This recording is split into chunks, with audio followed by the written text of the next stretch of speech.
Avancem nossas Bíblias em Hechos 2, 37 a 47.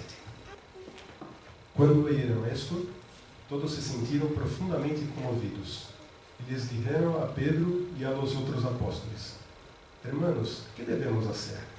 Arrependa-se e bautize cada um de ustedes em nome de Jesus Cristo para perdão de seus pecados, les contestou Pedro, e receberão o dom do Espírito Santo.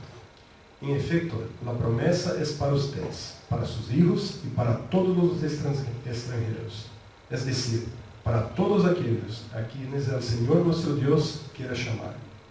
E com muitas outras razões les exortava insistentemente: salvem-se desta geração perversa. Assim, pois, os que receberam sua mensagem foram bautizados. E aquele dia se uniram à igreja umas 3.000 pessoas. Se mantinham firmes em la enseñanza de los apóstolos, em la comunhão, em el partimento del pan e em la oração. Todos estavam assombrados por los muitos prodígios e señales que realizavam os apóstolos. Todos os creyentes estavam juntos e tinham todo em comum. Vendiam suas propriedades e possessões e compartiam seus bens entre si, segundo a necessidade de cada um. Não deixavam de reunir-se em el templo, nem um solo dia. De casa em casa partiam o pão e compartiam a comida com alegria e generosidade, alabando a Deus e desfrutando da estimação geral do pueblo. E cada dia o Senhor añadia ao grupo os que iam sendo salvos. Amém? A mensagem de Pedro não é registrada em sua totalidade neste capítulo, pero de acordo com os principais pontos do resto de seu discurso, os oyentes judíos deviam salvar-se da geração malvada que rechaçou e matou ao Senhor Jesus. Para isto era necessário aceitar a Jesus como Messias e Salvador, e através do batismo cristiano negar publicamente qualquer conexão com Israel, uma nação culpável. Assim que muitas pessoas pediam para ser bautizadas com o fim de externalizar que já haviam aceitado a palavra de Pedro como palavra do Senhor. E este dia houve um incremento de 3.000 pessoas quase à comunidade dos cristianos. E dado este grande número de conversões que vimos aí, é evidente que Pedro estava exercendo seu ministério em el poder do Espírito Santo. Não era por sua própria força, por seu próprio conhecimento, por sua própria cultura. Sabemos que não é isso. E certamente esse pescador de Galiléia se recordou das palavras do maestro. Venham, sigam, lhes dijo Jesus, e los haré pescadores de homens. Mateus 14, 19. E talvez da própria declaração de Jesus: certamente lhes asseguro que o que crê em mim e nas obras que eu hago, também ele las hará, e aún las hará maiores, porque eu vou ao Pai. E assim que vemos que este povo que estava aí sendo añadido a los primeiros cristianos, tinham algumas características, algumas coisas que haciam em comum. E vemos que a autenticidade, primeiro, se manifesta em la permanência. Os convertidos demonstraram o verdadeiro caráter de sua conversão ao perseverar. Então, a primeira coisa, estavam perseverando, dia a dia.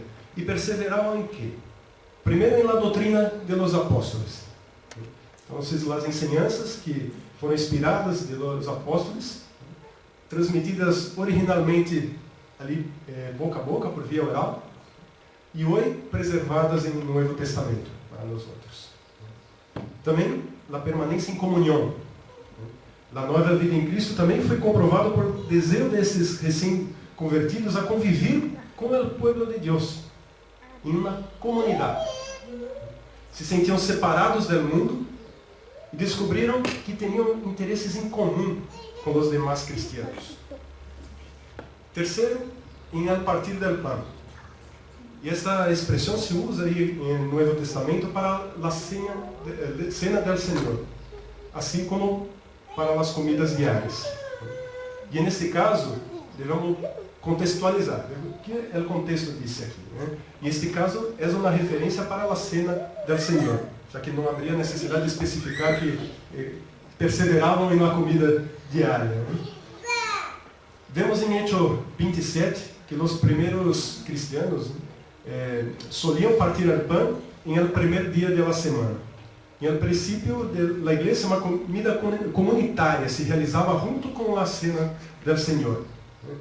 E essas comidas assim que se chamavam na época ágape, han deixado de ser realizadas devido à infiltração de comportamentos inapropriados, infelizmente, na igreja. Também perseveravam em las orações. E esta foi a quarta prática fundamental da igreja primitiva. E aí, a igreja primitiva expressava total dependência do Senhor. Em la adoração, em la direção, na preservação e ao serviço.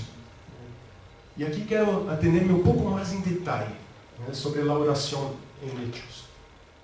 Hechos é um livro rico em exemplos de la oração eficaz. Já em primeiro capítulo vemos os discípulos orando em duas ocasiões. Sua oração em cenáculo, depois da ascensão de Jesus, foi respondida em Pentecostés. Seu pedido de orientação em la eleição de um sucessor de Judas foi respondido por la sorte que caiu em Matias. O mesmo sucede ao largo de todo o livro. Assim que temos muitos exemplos. Vou citar somente alguns, porque senão tomaríamos assim muito rato aqui. As pessoas que se converteram no dia de Pentecostés perseveraram em la oração. Nos versículos seguintes, estamos falando de 2:42, 43, 47, que lemos, descrevem as condições ideais experimentadas por esta comunidade de oração. Mais adelante vamos ver este tema. Depois da liberação de Pedro e Juan, os cristianos oraram por ousadia, 4:29. E como resultado, o lugar onde estavam reunidos temblou. Todos quedaram llenos do Espírito Santo e anunciavam a palavra de Deus sem temor algum. 4:31. Em 6:3-4, com o fim de poder dedicar-se mais intensamente à oração e ao ministério da palavra, os 12 apóstolos sugeriram que 7 homens foram escolhidos para ser cargo de las finanças. Então, os apóstolos oraram e puseram suas mãos sobre os 7 elegidos. Os versículos seguintes registram grandes vitórias na propagação do Evangelho. Antes de naufragar, Pablo orou em público, dando graças a Deus por el alimento, e com isso restaurou o ânimo de la tripulação e de los pasajeros taciturnos. Isto está em 27, de 35 a 36. É evidente que Deus obrava quando os cristianos oravam. Vemos muitos e muitos exemplos, de um ponto ao outro, do livro de Hechos. Vemos respostas a orações. Podemos aqui listar muitas. Pero uma mais que eu gostaria de falar, essa de los profetas e maestros de Antioquia. Ayunaram e oraram. Isto é 13:3. Começou assim o primeiro viagem missioneiro de Pablo e Barnabé. Alguém disse que essa foi a oração de impacto mais amplo de todos os tempos, pois por meio de los missioneiros Pablo e Bernabé, seus afetos foram sentidos em los confines da terra e cruzaram o tempo hasta nossos dias. Talvez por la resposta de esta oração estamos hoje aqui. Talvez por esta resposta de oração somos hoje cristianos. Como ha sido nosso compromisso, nosso esforço com a oração? E aí hablo tanto da oração individual como da oração coletiva. Falávamos disso na escola bíblica hoje, de los momentos que temos que ter individuais com Deus e também de los momentos que temos que estar em comunhão, estar como igreja em oração. E hemos visto em estes últimos dias respostas poderosas à oração de nosso grupo. Estamos contentos em ver tantas coisas que Deus has obrado em nosso grupo. Assim como, todavia, há grandes necessidades. algumas necessidades novas, outras necessidades persistentes, que temos que nos manter aí, em oração. Porque a oração é a la vez nossa linha delantera e também nossa defesa em nossa batalha. É tudo.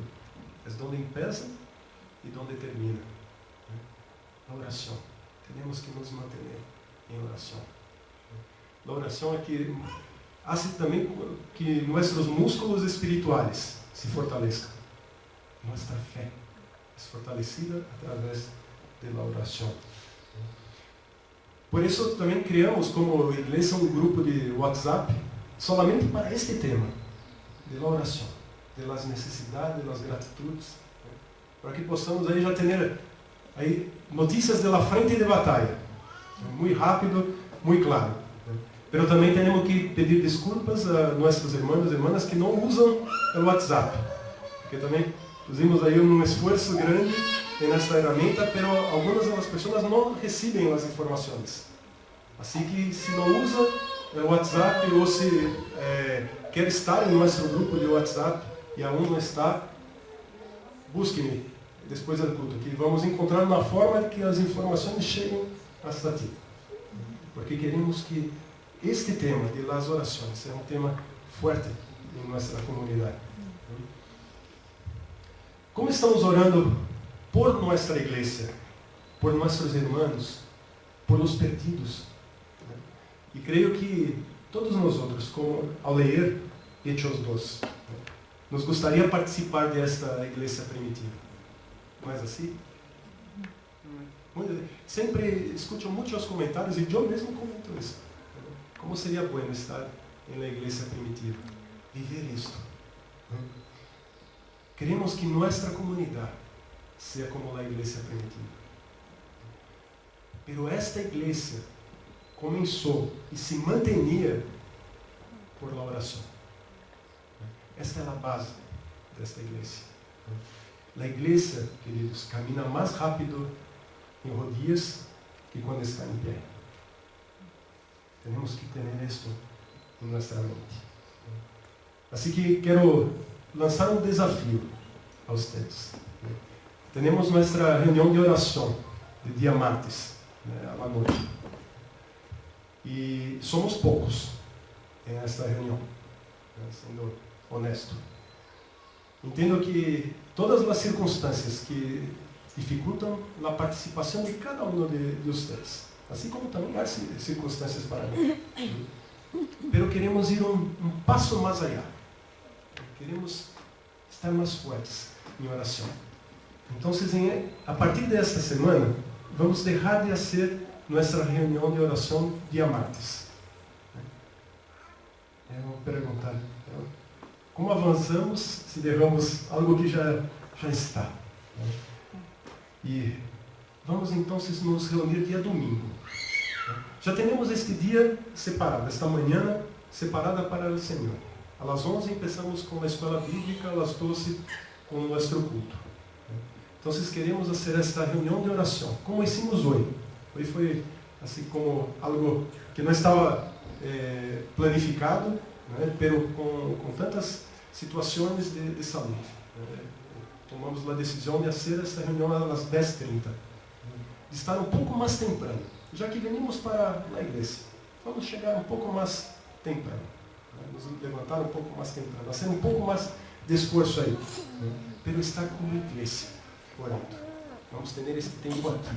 Hoje oramos por as situações de enfermidade, pero queremos orar por todas as situações da igreja. Assim que vamos tomar este tempo, das 10h30 às 11h, no dia domingo. E o dia martes, como queda? Então, veremos isto daqui a pouco, no próximo passo. Pero o versículo 46 mostra o efeito do Pentecostés na vida religiosa e doméstica desta igreja. E com respeito à vida religiosa, há que recordar que os primeiros convertidos vieram do judaísmo. A igreja estava formada com um vínculo com o templo que não se rompeu de imediato. O processo de apagado das viejas costumbres do judaísmo se estendeu por todo este período del libro de Hechos. Por lo tanto, os cristianos continuaram adorando em el templo, onde oíam a leitura e a exposição do Antigo Testamento. Todas as referências à presença de Pablo e outros em el templo se referem a los átrios, não é no santuário. Só os sacerdotes poderiam entrar em el santuário. Os gentiles tinham permisso para entrar no pátio exterior. Não mais que isto. A intrusão era um crime punível com a morte. Hoje em dia podemos nos acercar do Santíssimo, que já está em nós outros. Nós outros somos templo de Deus e podemos nos acercar. Obviamente também se reuniam nos hogares para todas essas atividades que mencionamos aí no versículo 42. E com respeito à vida doméstica, lemos que partiam o pão, fazendo suas comidas com alegria e sencillez de coração. E ao parecer, neste caso, partir o pão corresponde a ser as comidas diárias. O gozo de la salvação desbordava a todos os detalhes da vida. Dava às atividades ordinárias um aire de glória. Em todo o que faziam, davam graças ao Senhor. Em todo o que faziam, havia oração. A vida se ha convertido em um hino de alabanza, em um salmo agradecido por los que haviam sido liberados do poder de las tinieblas e transladados ao reino do Hijo del amor de Deus. Al princípio, os cristianos contavam com a simpatia de todo o povo, mas esta situação não duraria muito tempo. Por natureza, a fé cristiana genera o ódio e a oposição no coração das pessoas. Isso é assim. As pessoas são chocadas, são confrontadas com o amor, com a situação de viver em comunidade, e não individualmente, como toda a cultura nos habla. Jesus advertiu a seus discípulos para ter cuidado com a popularidade. Em Lucas 6:26, vemos isto. E prometeu que iam a sofrer persecução e tribulação. Vemos isso em Mateus 10, de 22 a 23. Em breve, toda esta simpatia do povo seria substituída por oposição ferrenha, implacável. Por que nós outros não estamos sendo perseguidos hoje? Por que não sentimos esta persecução? Por que temos tanta liberdade de estar aqui, proclamar a verdade, de estar junto, orar, alabar? Por que não há persecução? Por acaso cambiou a mensagem do Evangelho? Está diferente a mensagem? O mundo está mais cerca da luz que estava nestes tempos? Pues, talvez nossa luz não está tão clara que pueda aí molestar a oscuridade. O que passa? Estamos aqui adentro de um templo, ou em nossos grupos pequenos durante a semana, alimentando-nos da palavra, mientras que há pessoas que estão hambrientas por la palavra e que não a conhecem, e estão marchando para o inferno sem volta. O Senhor añadía a cada dia à igreja os que iam sendo salvos. A comunidade dos cristianos crescia cada dia à medida que mais pessoas se convertiam. Ele estava a cargo de los que oíram o Evangelho tomar esta decisão, aceitar a Jesus Cristo, por o acto decisivo de sua própria vontade.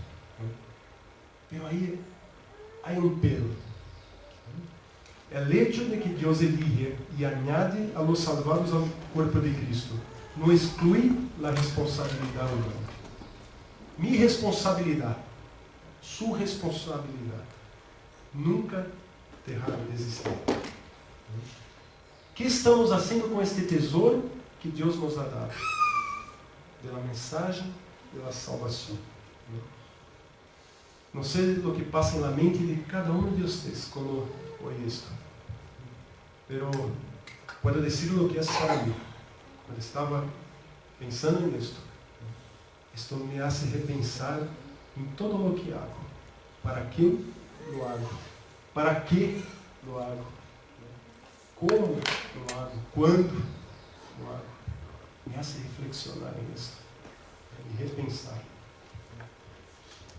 Uma vez que a palavra igreja, em grego, eclesia, aparece por primeira vez nessa sessão de los Hechos, 2:47, vamos nos detener aqui um pouco mais para considerar a centralidade da igreja no pensamento dos cristianos primitivos. Em o livro de Hechos, em todo o restante do Novo Testamento, nós vemos que os cristianos se reuniam em las casas. Se reuniam em las casas. Não em edifícios construídos com fins eclesiásticos. Se disse que a religião foi dissociada, né, de lugares sagrados específicos e começou a girar em torno de lugar universal de morada, é lugar.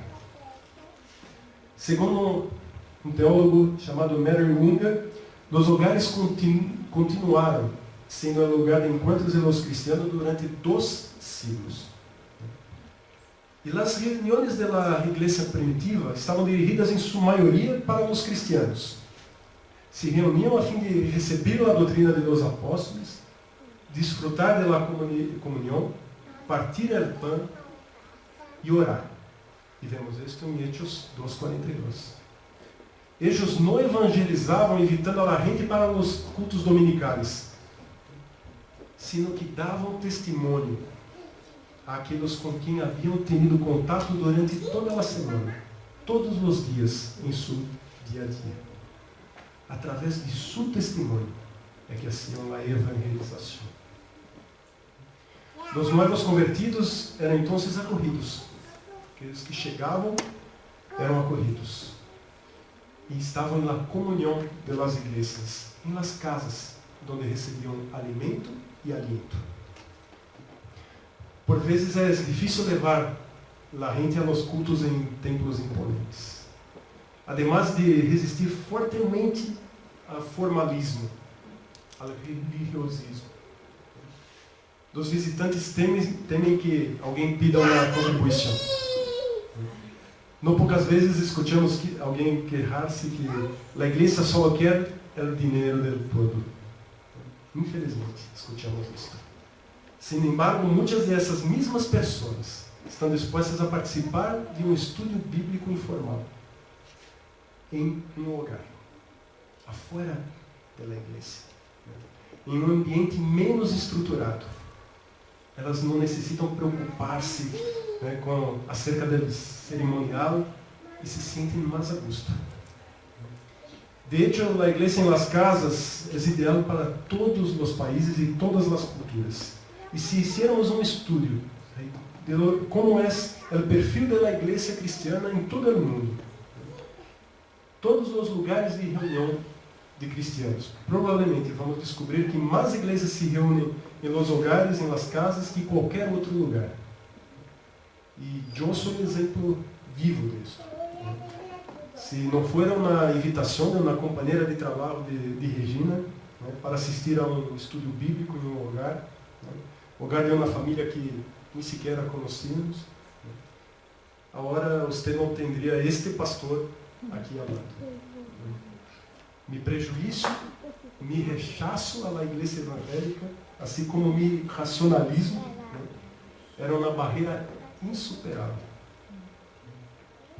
Hoje dia, eu dou graças a Deus por sua graça e misericórdia por mim, de uma maneira tão amorosa, né, que esses poucos irmãos e irmãs que estavam aí reunidos, né, nos acolheram, demonstraram que eles eram normais.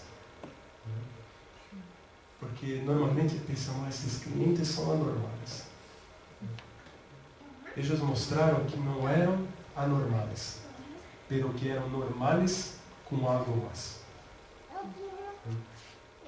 El amor ganhou a razão. La sangre ganhou a cruz.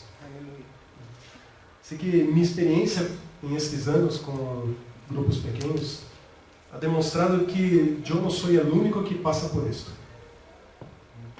Dou graças a Deus porque uma pessoa orou a Deus por la direção de Deus para saber quem deveria invitar para seu pequeno grupo. E obedeceu a voz que falou a seu coração. Todavia também pude ver alguns grupos nesses anos que só se reuniam os crentes. E não abriam para receber não convertidos ou recém-convertidos. E esses grupos foram deixando, com o passar do tempo, foram deixando de receber o oxígeno. Deixaram de receber um renovado amor por el sencillo, por as coisas simples, por el bien. Deixaram de receber este amor por Jesus, pela singeleza. E se eu dijera que sentia a mesma alegria fluir em ambos os tipos de grupos, estaria mentindo. Nós outros somos uma igreja jovem, que começou em um estudo bíblico que se abriu. E não podemos perder essa essência. Não podemos perder esta motivação, esta alegria. É por isso que queremos fortalecer nossos grupos pequenos. Queremos ver estes grupos celebrando o viver em comunhão, mientras hacen discípulos, mientras vivem Jesus e mientras mostram Jesus para as pessoas.